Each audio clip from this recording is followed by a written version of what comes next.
Postei online sobre desenvolver sentimentos por minha colega de trabalho, mas nunca agi baseado nesses sentimentos. Minha esposa encontrou o post e ficou arrasada com o que escrevi, agora ela quer o divórcio. Minha esposa, de 28 anos, e eu, 29 anos, estamos casados há 4 anos e juntos há 6. Eu a amo profundamente, porém, recentemente desenvolvi uma paixão por uma mulher com quem trabalho. Eu não a traí e tenho um relacionamento estritamente profissional com ela. Reconheci meus sentimentos como apenas uma paixonite, mas ainda me sentia culpado e precisava falar sobre isso. Cerca de 2 meses atrás, postei em um fórum, não no Reddit, sobre essa mulher e encontrei compreensão. Isso me ajudou a entender como paixonites e relacionamentos de longo prazo funcionam. 1 mês atrás, cheguei em casa e minha esposa havia impresso meu post. Ela me confrontou, e como fui pego de surpresa, realmente não sabia como me explicar. Também não conseguia mentir, então apenas pedi desculpas a ela. Ela leu meu post para mim enquanto chorava. Não posso postar tudo aqui, mas basicamente, eu disse que ela era um sopro de ar fresco, a razão pela qual fico feliz em ir trabalhar, que gostaria de poder segurá-la em meus braços e saber como ela cheira, frequentemente sonho com ela, às vezes me deito e a imagino na minha frente. Essas eram coisas que eu estava pensando mas não conseguia dizer em voz alta. Eram coisas que poderiam ter sido escritas em um diário. Eram pensamentos privados, e nunca imaginei que minha esposa os leria. No final, é apenas uma fantasia. Desde aquele dia, minha esposa mal tem falado comigo. Ela se recusa a discutir o assunto e não me olha nos olhos nas raras vezes que se dirige a mim. Ela se mudou para nosso quarto de hóspedes. Me disse que estava se preparando para o divórcio e entraria com o pedido quando tivesse dinheiro suficiente, e que eu não deveria ter esperanças, que estava livre para ir atrás daquela mulher. Entendo por que ela está magoada, mas é apenas uma paixonite.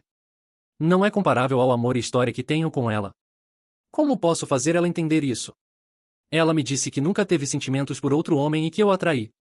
Ela não vai continuar casada com um homem que anseia por outra mulher. Disse a ela que mudaria de emprego, mas ela apenas disse que ainda sonharia com ela. Ela está completamente fechada. O que posso fazer? Comentário: e então, você já conseguiu um novo emprego? O que você fez para mostrar à sua esposa que leva a sério seu casamento e que ela é a única que importa para você? Resposta do OP: com votos negativos ela não me deixa falar com ela ou tocá-la. Às vezes ela sai do cômodo quando entro. Ela é como uma parede. Tentei comprar suas flores favoritas e escrevi um cartão, mas ela não aceitou. Sou invisível para ela. Estava procurando empregos quando a informei que mudaria de trabalho para evitar a mulher, mas ela me disse para não me incomodar pois estava saindo. Nesta economia, não posso facilmente arriscar ficar desempregado, especialmente se vou acabar divorciado. Comentário 2: Em uma paixonite inocente, e depois a querer que algo aconteça entre vocês dois. Sua esposa sabe disso, todo mundo sabe disso, e você deveria saber disso. Você queria segurar sua colega de trabalho em seus braços, etc, etc. Não é o fato de você ter uma paixonite por alguém, isso acontece naturalmente e é da natureza humana. É o fato de você ter tido uma paixonite e querer que coisas acontecessem entre vocês dois, e isso foi o que partiu o coração de sua esposa. Além disso, em primeiro lugar, se você queria manter seus pensamentos privados, não deveria tê-los postado na internet. Comentário 3: Por que não tentar escrever uma carta apropriada para ela? O que você precisa fazer é não arranjar desculpas ou tentar defender suas ações. A única menção a essa outra mulher deveria ser para dizer que você sabia que era apenas uma paixonite que passaria, que o que você escreveu foi apenas um desabafo, e que mesmo fazendo isso, ajudou você a reafirmar seu verdadeiro amor por sua esposa e permitiu que superasse a paixonite. Um parágrafo sobre isso. Para o resto, você precisa escrever sobre sua esposa e seus sentimentos por ela, suas esperanças para o futuro de vocês, etc. e fazer isso com o mesmo grau de paixão, ou maior, que você teve ao escrever em seu post sobre sua paixonite. Imagino que o que mais a incomodou sobre seu post foi que a fez sentir que você não sente mais esse tipo de paixão por ela, o que, depois de 6 anos de casamento não é completamente inesperado, e então vê-lo expressando esse tipo de paixão sobre outra mulher. Então você precisa derramar seu coração sobre como realmente se sente sobre sua esposa. Escreva poesia para ela. Um soneto. Seja o que for, faça tudo sobre ela, não sobre você ou quaisquer erros que possa ter cometido. Redeclare seu amor, coração e paixão eterna por ela. No final, peça um acordo, não peça perdão, mas peça a ela para lhe dar uma chance de reprovar seu amor por ela. Deixe claro que você não espera que as coisas voltem imediatamente ao normal, mas tudo o que está pedindo é a chance de provar que seu amor por ela é sincero. Para fazer isso, você precisará dar passos muito pequenos e lentos, convide-a para um encontro, e deixe claro que o acordo dela em ir a este encontro não é um compromisso com a reconciliação. E faça o encontro ser muito bom. Nada de Applebee's ou Olive Garden. Nada de cinemas também. Quando você aparecer para buscá-la para o encontro, apareça com flores. Em resumo, romance A, romance muito ela. Atualização 5 meses depois. Havia esquecido deste post, e estou voltando para atualizar para que talvez ver minha estupidez possa prevenir que outra pessoa cometa os mesmos erros. Tenho vergonha quando leio hoje o que escrevi meses atrás, e parece ridículo para mim que eu pudesse ter me sentido assim sobre outra mulher. Escrevi que imaginaria minha ex-colega de trabalho enquanto deitado na cama, mas no final, quando minha esposa parou de reconhecer minha existência, acordar sem ver o rosto dela era simplesmente uma tortura absoluta. Realmente considerei tudo que tinha como garantido até quase perder tudo. Então segui alguns dos conselhos e decidi cortejar minha esposa novamente o mais intensamente que pudesse. Claro, o primeiro passo foi procurar outro emprego, e me levou um mês, mas consegui encontrar uma posição similar em outra empresa. Fiz o que foi sugerido, assumindo todas as tarefas domésticas, e ela parou de me ignorar, mas simplesmente me encarava com algum tipo de hostilidade e seguia com sua vida. Tentei flores, mas ela as deixava morrer. A linguagem do amor dominante da minha esposa é física, mas eu não ousaria tentar tocá-la, então optei por falar. De alguma forma percebi que era realmente o conteúdo do que escrevi sobre a outra mulher, obviamente amplificado pela paixonite, que realmente a machucou. Tentei envolvê-la em conversas para que pudéssemos falar sobre o que estava acontecendo conosco, mas mais importante, o que fiz com ela, mas ela permaneceu fechada. E então comecei a escrever cartas para ela e as deixava embaixo do travesseiro. No início, pedi desculpas por tudo, por escrever o post, por não ter acabado com a paixonite mais rápido, por fazê-la sentir que outra mulher poderia ocupar um lugar de maior importância para mim, e por não ter tomado a iniciativa de mudar de emprego antes. Por tornar sua vida difícil ao criar essa situação, que acabou com ela dormindo no quarto de hóspedes de sua própria casa, por fazê-la chorar, e por causar estresse a ela. Então escrevi cartas de amor para ela, dizendo o quanto a amava, como a paixonite não poderia se comparar ao amor profundo que tenho por ela. Fui criticado por dizer que a amava por causa de nossa história em meu último post, mas fui mal compreendido. Quis dizer que o amor que tenho por ela ficou mais forte com o tempo. 5 anos atrás, eu a amava, mas não teria dado um de meus órgãos se ela precisasse, por exemplo, enquanto agora eu daria sem hesitação. Nossa história é o que fez o apego ficar mais forte, portanto, nenhuma paixonite aleatória poderia superar isso. Fiquei impressionado diante da minha paixonite e escrevi coisas melosas sobre ela, mas no final, não conheço essa mulher em um nível pessoal, enquanto já vi o pior da minha esposa e o amor permanece. Disse a ela como ela era linda e como fiquei impressionado e orgulhoso de seu desenvolvimento como pessoa desde que nos conhecemos, como era grato por sua presença em minha vida, e cada pequena coisa que ela fazia que melhorava a minha vida. O quanto precisava dela e sentia falta de ouvi-la contar como foi seu dia, rir das minhas piadas ruins, e basicamente só sentia falta de ouvir o som de sua voz. Esta é uma pequena amostra, mas deve ter levado umas 3 semanas de cartas diárias até ela me responder de volta. Ela respondeu com uma carta própria, me dizendo o quanto eu a havia machucado com minha paixonite. Como a fiz sentir invisível ao lado daquela mulher, como eu nunca havia dito a ela palavras tão amorosas, até as cartas, o quanto ela me odiava mais também como me amava e sentia minha falta também. A carta dela me permitiu sentir sua vulnerabilidade. Depois de lê-la, chorei e fui vê-la. Nos olhamos nos olhos, ela chorou, e nos abraçamos por um longo tempo. Ela começou a falar comigo novamente então e se suavizou. Honestamente, a possibilidade do casamento acabar assim assustou nós dois. Até hoje, estamos, para minha surpresa, na maior parte de volta ao normal, e na verdade, me sinto mais próximo dela. Continuamos com as cartas, que ajudaram a aumentar nossa intimidade emocional. Faço um esforço para dizer e mostrar meu amor a ela. Sou muito grato que ela me deu uma segunda chance, e ainda mais que decidiu deixar a paixonite para trás. Tivemos talvez 2 brigas desde então, mas ela não trouxe o assunto à tona e não me pune. Realmente não foi a paixonite em si, mas como lidei com ela e a falta de afeto da minha parte em comparação. Talvez esteja sendo otimista aqui, mas realmente acho que vamos superar isso. Faremos terapia de casal depois de nossas férias apenas para ter certeza de que as coisas estão realmente resolvidas entre nós. Comentários principais relevantes. Comentário: é bom ver o quanto você está se esforçando. A coisa que você precisa continuar trabalhando é não parar com isso uma vez que a tenha completamente de volta. Para mim, eu nunca superaria o que você disse. Teria entrado com o divórcio imediatamente. Fico feliz que as coisas estão dando certo para vocês, porém. Resposta do OP: obrigado. Não planejo parar. Percebo que não estava colocando trabalho suficiente no meu casamento antes. Comentário 2: fico feliz que isso deu a volta por cima para vocês. Mais importante, fico feliz que você realmente percebeu o quanto isso a machucou.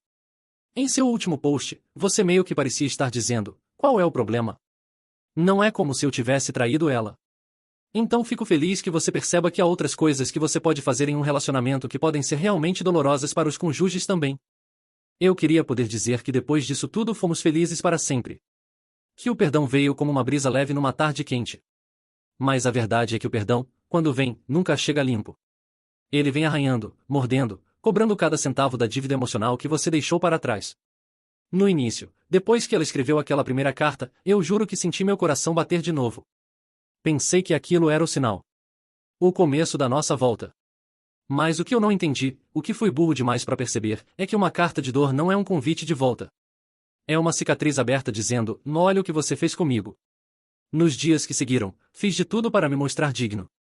Cozinhei, limpei, elogiei, fui o homem que eu deveria ter sido desde o primeiro dia.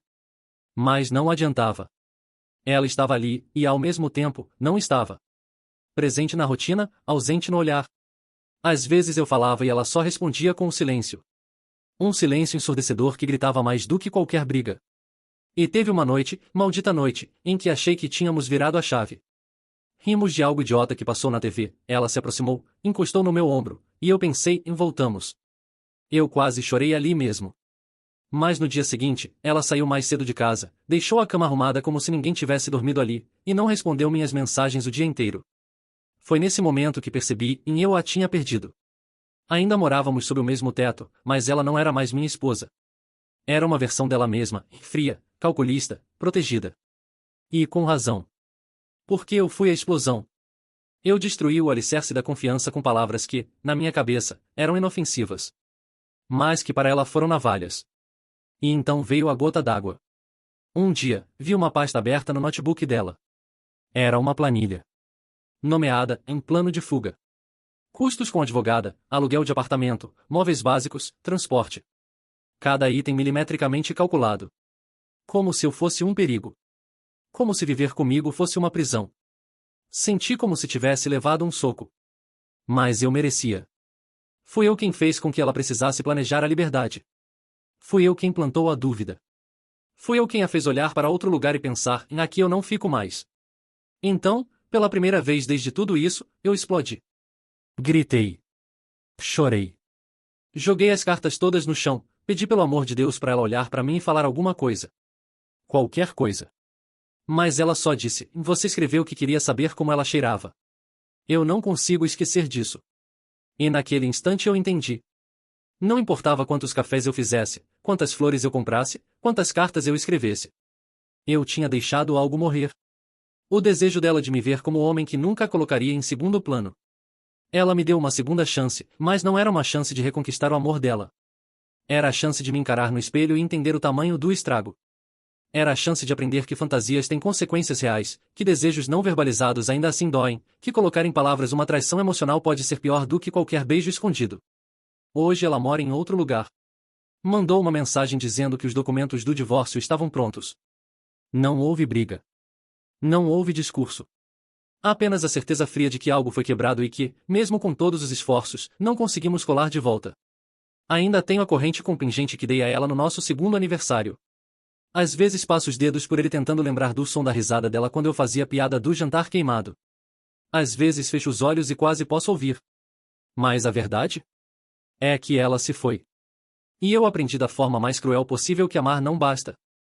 Que lealdade emocional existe. Que pensamentos, mesmo nunca ditos em voz alta, podem ser tão cortantes quanto traições físicas. E se alguém me perguntasse hoje o que eu diria para um homem prestes a postar online sobre sua paixonite? Eu diria: escreva sim. Escreva tudo. Depois queimar. Sozinho. No papel. No seu quarto. Porque uma fantasia dividida com estranhos pode custar o amor da sua vida. E nenhuma válvula de escape vale isso. Nenhuma. Ela assinou os papéis do divórcio sem cerimônia, sem discurso final, sem sequer olhar nos meus olhos. A caneta deslizou pelo papel como se estivesse riscando anos de história, como se toda nossa vida juntos pudesse ser reduzida a 2 assinaturas e um carimbo frio de cartório. E eu? Eu fiquei ali, parado, assistindo a mulher que eu jurei amar para sempre se tornar oficialmente uma estranha. Não teve abraço de despedida, nem aquele clichê de você sempre será importante para mim. Ela apenas disse: já enviei tudo para seu e-mail. Boa sorte. Boa sorte. Como se eu estivesse partindo para uma entrevista de emprego, e não sendo expulso do papel mais importante da minha vida. Nos dias seguintes, a casa ficou silenciosa de um jeito que me dava vontade de gritar só para ter algum som que não fosse a minha própria culpa ecoando pelos cômodos. Eu acordava e ainda virava pro lado esperando ver o cabelo dela bagunçado no travesseiro. E era aí que a dor me acertava com força, Porque eu lembrava que ela não estava ali. E que a culpa era toda minha. Tentei preencher os espaços vazios com qualquer coisa. Trabalho, academia, séries idiotas que a gente detestava assistir juntos. Mas nada funcionava. A ausência dela era física. Era como um peso no meu peito que me impedia de respirar direito. Às vezes eu ria de alguma lembrança e, no segundo seguinte, queria socar a parede. Porque lembrar dela doía mais do que esquecê-la. A pior parte não era o divórcio. Não era a solidão. A pior parte era saber que eu destruí tudo com palavras. Com pensamentos que nunca deveriam ter saído da minha cabeça. Eu me pergunto todos os dias por que não guardei para mim. Por que eu precisei daquela validação externa, daquela compreensão anônima de estranhos que nunca viram o rosto da mulher que dormia ao meu lado há 6 anos. E a verdade é revoltante. É nojenta. Eu não escrevi só para desabafar. Eu escrevi porque queria que alguém dissesse que era normal. Que era aceitável. Que ter desejos por outra mulher enquanto se é casado podia ser compreensível. Que tudo bem imaginar o cheiro, o toque, o abraço de outra pessoa, desde que eu não traísse fisicamente. Eu queria ser inocentado por algo que, no fundo, eu sabia que era imperdoável. E ela? Ela leu tudo. Cada frase. Cada descrição nojenta do que eu sonhava com aquela mulher do trabalho. E o pior, ela leu enquanto chorava. Ela leu em voz alta. E eu fiquei ali, sem conseguir interromper. Porque eu sabia que merecia cada palavra. Porque eu sabia que, naquele momento, ela estava enterrando o amor que sentia por mim. Depois que ela se foi, não demorou muito para eu descobrir que a tal colega de trabalho tinha sido demitida. Cortes de orçamento. Nunca nem soube que ela tinha saído. Não trocamos mensagens. Nunca passamos de sorrisos no café e conversas triviais sobre relatórios. Ela foi embora e levou junto o veneno que destruiu meu casamento. E me deixou com um vazio. Irônico, né? Troquei um amor verdadeiro por uma fantasia que evaporou antes mesmo de virar real. E agora estou aqui, sozinho, num apartamento que ecoa meus erros, lembrando de cada carta que escrevi tarde da noite tentando reconquistá-la. Cartas que ela leu. E guardou. Mas que, no fim, não bastaram. Você sabe o que é mais revoltante? É perceber que o amor não morre de um dia pro outro. Ele vai sangrando aos poucos. E fui eu quem cortou. Com cada pensamento não dito. Com cada ausência. Com cada vez que deixei de elogiá-la. De tocá-la. De olhar nos olhos dela como se ela fosse o centro do meu universo, porque era isso que ela merecia. Mas em vez disso, preferi sonhar com outra. Hoje, quando vejo casais andando de mãos dadas na rua, não sinto inveja. Sinto raiva. Raiva de mim mesmo. Porque eu tive aquilo. E joguei fora como se fosse descartável. Como se o amor que ela me deu não fosse raro, sagrado. Como se qualquer mulher pudesse substituir aquela que cuidou de mim até quando eu não merecia. E, pior ainda, eu queria que ela me perdoasse. Queria que ela voltasse. Que abrisse a porta um dia e dissesse, estou pronta para tentar de novo. Mas ela nunca disse. Ela seguiu. Reconstruiu a vida dela sem mim. E eu fiquei aqui, preso entre as lembranças do que fomos e o arrependimento do que destruí. Então, se você está lendo isso e acha que uma paixonite é inofensiva, deixa eu te dizer, não é. Ela começa pequena, como uma fagulha. Mas se você alimenta, se você não apaga logo, ela vira incêndio. E quando você perceber, já não vai restar nada além de cinzas. E das cinzas não se faz um lar. E eu? Eu sou só isso agora. Cinzas. De um amor que poderia ter durado para sempre e se eu tivesse escolhido amar direito. Ela me bloqueou em tudo. Celular, e-mail, redes sociais, até nos grupos de família ela saiu. Foi como se tivesse decidido me deletar da existência dela com a mesma frieza que alguém apaga um arquivo corrompido. E talvez eu tenha sido exatamente isso para ela em algo que um dia teve valor, mas que, por dentro, estava estragado demais para consertar. Na primeira semana, eu ainda tentava. Escrevia mensagens longas que jamais seriam entregues. Passava noites relendo nossas conversas antigas, os vídeos que ela me mandava fazendo careta, os áudios rindo das piadas que eu nem lembrava mais de ter contado. E cada risada dela era como uma facada, porque agora eu sabia que nunca mais ouviria aquele som vindo da boca que um dia disse eu te amo com tanta certeza. A coisa toda virou uma obsessão. Eu acordava e ia direto pro perfil antigo dela para ver se ela tinha reativado. Me peguei até criando uma conta falsa só para tentar acompanhar a vida dela. Nada. Silêncio. A mulher que me escolheu como companheiro, com quem dividi um lar, planos, choros e tantos sorrisos, agora vivia num mundo onde eu não existia mais. E o mais revoltante? Eu tinha merecido. Tentei me convencer de que ela estava exagerando. Que uma fantasia não era traição. Que eu nunca toquei a outra. Que tudo ficou na minha cabeça, e depois num post idiota. Mas quanto mais eu repetia isso, mais hipócrita eu me sentia. Porque no fundo, eu sabia, traição não é só sexo. É a falta. É a omissão. É deixar de escolher a pessoa que você prometeu amar todos os dias, mesmo nas segundas-feiras difíceis e nas quintas-feiras monótonas. E eu deixei de escolher minha esposa. E escolhi a novidade. E escolhi a distração. E escolhi a emoção boba de uma apaixonite e me escondi atrás da desculpa de que todo mundo sente isso uma hora ou outra. Mas nem todo mundo escreve em fóruns desejando saber como é o cheiro do cabelo de outra mulher enquanto a esposa está do lado tentando manter um casamento de pé. Nem todo mundo transforma pensamento em fantasia escrita e expõe os detalhes mais íntimos da ausência de amor, porque foi isso que ela leu. Ela leu a minha falta de amor por ela. E isso destruiu tudo. Quando os papéis do divórcio chegaram, minha mãe me ligou. Ela tentava consolar, dizia que eu era jovem, que errar fazia parte, que as pessoas se perdoam. Mas o tom da voz dela deixava claro que até ela estava decepcionada. Ela adorava a minha ex-esposa. Disse que perder alguém como ela era como perder uma joia rara no ralo, você até tenta buscar, mas já foi embora na correnteza e você nem percebeu na hora. Passei a frequentar terapia. Foi a primeira vez que admiti que não sabia o que queria da vida. Que meu casamento era a única coisa que eu tinha certeza, e mesmo assim, sabotei. A terapeuta perguntou o que eu sentia quando pensava na outra mulher. E eu não soube responder. Porque, depois de tudo, ela virou um borrão. Nunca foi real.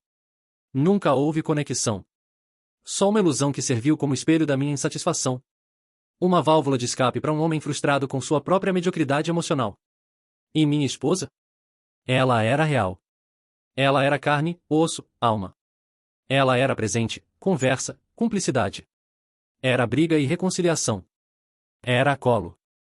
Era o silêncio confortável no fim do dia. Era a vida. Hoje eu entendo que amar não é sentir borboletas o tempo todo. É decidir. E eu decidi errado. Decidi alimentar um vazio com fantasia em vez de nutrir quem estava ali comigo todos os dias. Fui visitar o prédio onde morávamos. O novo morador do nosso antigo apartamento me deixou entrar por alguns minutos.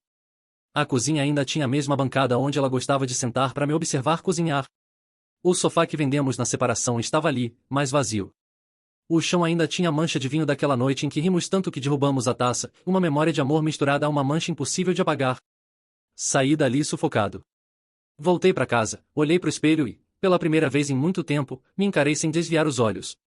Eu era o homem que arruinou o próprio casamento por uma fantasia. Eu era o homem que escreveu poesia para outra enquanto a mulher que dormia ao meu lado só queria ouvir um "você é linda". Eu era o homem que viu o amor da sua vida ir embora, e não pôde nem pedir para ela ficar. E talvez essa seja a pior parte, em saber que se um dia ela aparecer na minha porta e me perguntar por que fiz o que fiz, eu não vou ter uma boa resposta. Porque não existe resposta boa para destruir o coração de quem só te amou. Existe apenas arrependimento. E a revolta de saber que, mesmo se eu implorar de joelhos, nada vai apagar o que escrevi. Porque algumas palavras, quando lidas em voz alta por quem mais te ama, viram sentença. E a minha foi em viver o resto da vida lembrando de tudo que perdi, por não saber valorizar o que tinha. Eu achava que já tinha tocado o fundo do poço, mas sempre existe um degrau mais embaixo quando se cava com as próprias mãos. A terapeuta recomendou escrever um diário, tentar transformar culpa em narrativa, dar nome aos fantasmas. Eu obedeci, porque já não confio em nenhum instinto meu. O caderno começou limpo, folhas brancas cheirando a papelaria nova, agora é um acúmulo de garatujas desesperadas, manchas de café, páginas arrancadas quando a vergonha venceu a tinta. Na terceira semana depois do divórcio assinado, encontrei a colega do trabalho, sim, aquela mesma, no estacionamento de um supermercado. Vi o cabelo dela primeiro, aquele brilho que eu um dia descrevi como sopro de ar fresco. Desta vez parecia palha sem vida. Ela estava discutindo com alguém pelo celular, voz aguda, impaciente, jogando as sacolas no porta-malas de um carro com amassados na lateral. Não havia aura nenhuma, nenhuma magia. Só restava uma mulher cansada segurando sacolas rasgadas enquanto o iogurte vazava pelo banco de trás. Meu estômago deu um nó de asco, de mim, não dela. Eu criei um altar para aquela imagem, sacrifiquei meu casamento a uma projeção barata. Voltei para o meu carro com as pernas bambas, sensação de ter levado um chute nas costelas. Ri alto, um riso histérico, porque era tudo tão patético que doía. Dei partida e fui rodar sem destino, como se pudesse deixar para trás aquele coágulo de estupidez que me entorpece o cérebro. Dirigir sem rumo virou vício. À noite, pego estradas secundárias e deixo o velocímetro flertar com o perigo, faróis varrendo o asfalto vazio. Penso que, se capotar, pelo menos teria uma explicação física para a dor que carrego. Mas o carro se mantém firme, como se até a máquina se recusasse a cumprir minhas fantasias de autopunição. No rádio, qualquer música romântica me faz fechar o punho no volante até os dedos formigarem. Desligo e fico sozinho com o ronco do motor e a voz da minha ex-esposa repetindo dentro do crânio: "Você escreveu que queria saber como ela cheirava." Algumas manhãs acordo cedo demais, ainda escuro, e o apartamento parece encolher ao meu redor. A cafeteira solta aquele clique oco de fim de ciclo que ecoa pela cozinha vazia. O cheiro do café, que antes avisava que ela estava a 2 passos, agora me lembra que não há ninguém para dividir a primeira xícara. Grito palavrões para o teto, não por raiva, mas para preencher o silêncio com qualquer som que não seja o latejar da culpa. O trabalho virou mecanismo de fuga. Chego antes de todo mundo, saio depois que a limpeza apaga as luzes. Os colegas comentam que virei exemplo de produtividade, se soubessem que, por dentro, estou só tentando não pensar, talvez me olhassem com pena. Uma estagiária me perguntou como se constrói uma carreira sólida. Quase ri. Pensei em responder: destrua sua vida pessoal, aí sobra tempo para relatórios, mas engoli e falei sobre disciplina e metas, essas palavras ocos que usamos para disfarçar o vazio. Às vezes, durante o almoço, abro o e-mail dela, sim, ainda lembro a senha que configurei quando ajudei a criar a conta, e fico olhando a caixa vazia. Não envio nada, só espio, como quem encosta o ouvido numa porta atrás da qual não há som algum. Fico me perguntando se ela lê minhas mensagens invisíveis, se sente a sombra do meu arrependimento pairando por ali. Fecho tudo, apago o histórico, me odeio mais um pouco. Certo domingo, aceitei o convite da minha mãe para jantar. Minha família virou ringue de olhares cortantes desde que a notícia se espalhou. Meu pai me chamou no canto, segurou meu ombro com aquela força contida de homem que não aprendeu a abraçar direito. Disse que errei, mas que erros fazem o homem. Respondi que tem erros que fazem um buraco onde o homem se enterra vivo. Ele ficou sem resposta e me olhou como se eu fosse um estranho. Talvez eu seja. Na saída, minha mãe me empurrou uma caixa. Fotos impressas do meu casamento, lembranças que a ex-esposa devolvera. Fiquei encarando aquele pacote como se fosse material radioativo. Em casa, joguei tudo sobre a mesa e desatei o laço. Lá estávamos nós, ela girando no vestido off-white, eu com olhos marejados, nossos amigos brindando, minha mão afagando o rosto dela após o sim. De repente, a sala ficou turva. As lembranças explodiram num turbilhão de cores enquanto eu rasgava cada foto, picotando o passado em pequenos retalhos que caíam como neve suja no chão. Depois sentei no meio daquele mosaico destruído e chorei convulsivamente, abraçando meus joelhos como um garoto que perdeu a mãe no supermercado. No dia seguinte, passei a aspirar a casa às 5 da manhã, como se cada fragmento de papel fosse uma lasca de remorso que precisava desaparecer. Mas aspiração nenhuma limpa o que está impregnado no peito. Voltei para a terapia, contei sobre o episódio das fotos. A terapeuta perguntou o que eu sentia ao destruir aquelas imagens. Respondi: inveja de mim mesmo. Inveja daquele homem sorrindo sem saber que um dia rasgaria o próprio retrato. Ela disse que inveja do passado vira rancor do presente, e rancor do presente vira condenação do futuro. Saí do consultório com uma frase nova queimando na língua: ou eu me perdoo, ou passo o resto da vida carregando o cadáver dos meus erros nas costas. Mas como perdoar quando cada esquina da cidade me lembra dela? O sinal onde eu a pedi em namoro. A padaria onde comprávamos croissant aos sábados. Até o semáforo quebrado na esquina parece sussurrar o nome dela. E toda a recordação vem com o subtítulo: Você estragou isso. Comprei um bloco de argila no impulso, lembrando de uma aula de arte que fiz na adolescência. Comecei a modelar à noite, mãos sujas até o cotovelo, tentando esculpir algo que se parecesse com redenção. Saiu um busto disforme, mistura de traços dela com os meus, como se eu quisesse fundir culpa e saudade numa mesma superfície. Quando a peça rachou no forno caseiro que improvisei, senti um alívio estranho. Eu também estava rachado. Pelo menos agora havia coerência. Depois de meses, recebi um cartão postal de um país que ela sempre sonhou visitar. Sem remetente, só 2 palavras, e eu fui. Olhei para a imagem de um mar turquesa, praias de areia clara, e imaginei seus pés descalços tocando aquela água. Sorri. Doeu. Mas sorri, porque ela foi além de mim, além do nosso desastre. Talvez esse fosse o perdão final, ela vivendo o sonho que eu jamais teria podido oferecer no meu estado quebrado. Eu ainda a amo, mas aprendi que amar não garante permanência. O amor precisa de escolhas diárias, de vigilância constante contra fantasmas internos. Eu deixei a guarda baixa e o inimigo era eu. Hoje carrego esse conhecimento como tatuagem invisível: todo pensamento é semente, plante os errados e verá crescer uma floresta que engole tudo o que você tem de bom. Às vezes, antes de dormir, recito uma espécie de mantra tosco, em que eu nunca confunda curiosidade com desejo, fantasia com realidade, momento com vida. Não cura, mas acalma a mente até o sono chegar. E no sonho, às vezes, ela aparece rindo, sem rancor, como se nada tivesse acontecido. Acordo com a garganta apertada, mas sem lágrimas. Talvez seja progresso. Talvez seja só exaustão. Ainda dirijo pelas estradas vazias. Mas agora, quando a vontade de pisar no acelerador surge, lembro do busto rachado na estante e tiro o pé. Porque, por pior que eu me sinta, aprendi que sofrer não paga dívida nenhuma. Só viver diferente pode, um dia, saldar uma parte mínima do que devo, não a ela, porque sua vida segue, mas a mim mesmo, e a qualquer pessoa que eu ouse amar no futuro. Se é que ainda mereço esse verbo. O que mais me revolta não é tê-la perdido. É saber que fui eu quem destruiu tudo com as próprias mãos, consciente, lúcido, ainda que idiotamente convencido de que estava apenas sendo honesto comigo mesmo. Honestidade sem discernimento é crueldade. E o pior é que eu só entendi isso tarde demais. Hoje eu acordo em silêncio. Não há som de escova de dentes na pia, nem aquele murmúrio leve que ela soltava quando calçava os sapatos de manhã. Não há perfume no ar, nem reclamação sobre o café fraco. Só o barulho do meu próprio respirar, curto, seco, quase como se eu me censurasse por ainda ter fôlego. Eu arruinei a melhor parte da minha vida por uma fantasia.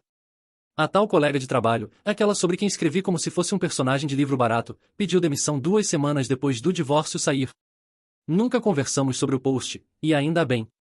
Porque eu acho que, se ela tivesse lido o que escrevi, teria me odiado também.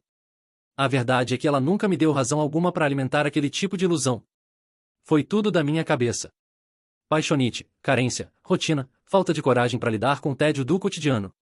Tudo isso embrulhado e servido como desculpa por um covarde que não teve a decência de preservar quem o amava de verdade.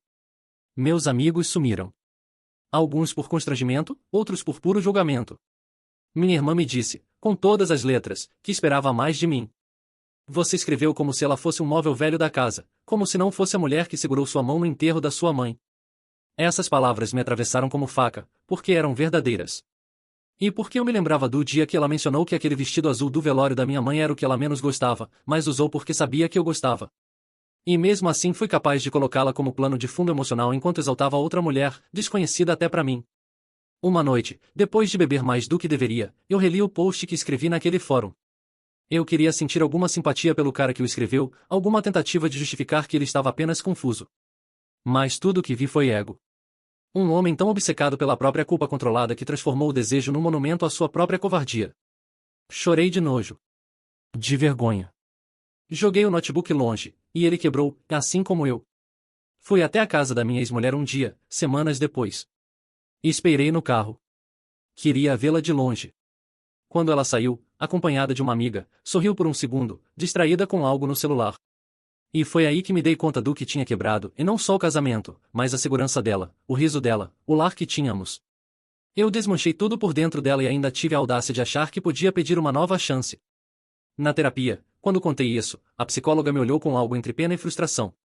Você romantiza sua dor para evitar aceitar a responsabilidade. Você quer punição porque ela é mais fácil de carregar do que culpa crua. Aquilo me acertou como uma pedrada. Porque era verdade. Eu queria me castigar o tempo todo, parar de comer, de dormir, de sorrir, para compensar o que fiz. Mas tudo isso era só ego disfarçado. A verdadeira responsabilidade era viver com o erro e ainda assim ser alguém decente. Sem vitimismo. Sem poesia barata. Mas viver com esse erro é o inferno. É sair na rua e imaginar como teria sido o filho que não vamos mais ter. É lembrar da primeira vez que ela me chamou de meu amor e saber que nunca mais vai repetir isso. É passar na frente do restaurante onde comemoramos nosso segundo aniversário e saber que agora outros casais ocupam aquela mesa, brindando aquilo que eu destruí por escrever sobre outra mulher como se ela fosse uma fantasia de fuga e não o gatilho da minha autossabotagem. Às vezes, escrevo cartas que nunca envio. A última começava com "E me desculpe por ter apagado o brilho dos seus olhos." Porque é isso que mais me dói, em eu fiz a mulher que me amava se sentir invisível. Eu transformei amor em desconfiança, carinho em silêncio, futuro em ruína. Hoje, ela viajou. Vi nas redes sociais. Uma foto sorrindo, vinho na mão, paisagem ao fundo. Pela primeira vez em muito tempo, não senti raiva. Nem ciúme. Senti alívio. Ela está seguindo em frente. E está sobrevivendo a mim. E eu espero que floresça como merece. Quanto a mim, não há final feliz ainda. Mas há trabalho. Trabalho de tentar ser um homem que, se um dia amar de novo, saberá que amor não é uma emoção momentânea, mas uma escolha diária. Que fantasia nenhuma vale a realidade que construímos com alguém. Que fidelidade não é só o que você faz, é o que você permite crescer dentro da sua cabeça. Talvez eu nunca mereça perdão. Talvez não consiga amar de novo. Mas se um dia isso acontecer, quero poder olhar no espelho e ver alguém que aprendeu. Que não fugiu. Que não se acovardou. Que finalmente entendeu que nenhuma paixão vale a dor de destruir quem te deu tudo. E que arrependimento é estéril se não virar mudança. 1 ano depois do nosso divórcio, eu soube que ela tinha refeito a vida. Não por fofoca ou redes sociais, ela mesma me contou. Ligou, do nada, numa tarde de sexta-feira. A ligação durou exatamente 3 minutos. Ela queria me dizer que havia se casado novamente. Disse que achava que eu deveria saber, porque embora eu não tivesse sido o pior homem do mundo, tinha sido, nas palavras dela, o ponto de virada que a ensinou que não aceitar mais de ninguém. Ela me disse isso com a voz calma. Sem raiva. Sem ódio. Só a clareza fria de alguém que aprendeu a andar sozinha. A nova vida dela era uma consequência direta do nosso fim, e ela fazia questão de me informar que havia crescido. Superado. Brilhado. Eu desliguei e fiquei olhando para o teto por horas. Pela primeira vez, não chorei. Eu sorri. Mas não foi um sorriso de aceitação. Foi algo amargo, quase cruel. Porque embora eu tivesse perdido tudo, ela também perdeu algo, a ilusão de que eu era um homem confiável. E ali nasceu a semente da minha pequena vingança. Não contra ela, ela não merecia nada ruim. Mas contra a imagem que construí de mim mesmo. Contra o idiota romântico que destruiu um casamento por causa de um texto online. Decidi que eu mostraria ao mundo, e a mim mesmo, que eu podia ser melhor. E que, acima de tudo, eu não precisava mais ser lembrado como aquele ex-marido arrependido. Comecei a escrever. Não posts anônimos.